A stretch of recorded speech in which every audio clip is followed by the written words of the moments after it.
گفتیم که یک گویی رو تصور میکنیم در ورای ذهنمون.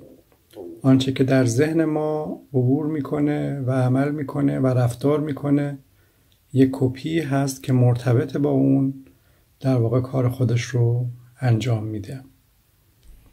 اون چی که ذهن ما انجام میده در واقع، اگر بخوایم یک مثال ملموسی بزنم، ببخشید که من خیلی توی جزئیات میرم، میخوام مسائل موشکافانه بیان بشه که جای سوالی نباشه.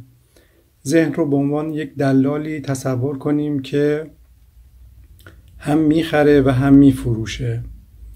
یک سری اطلاعات رو از سنسورهای مختلف دریافت میکنه، اونها رو پردازش میکنه. در واقع اون دلال در اون مغازه خودش اینها رو میچینه، طبق الگوهای خاصی اونها رو قرار میده برای اینکه دسترسی به اونها راحت باشه و بعد هر زمانی که لازم باشه اون مطالب رو، اون کالای خودش رو آماده فروش داره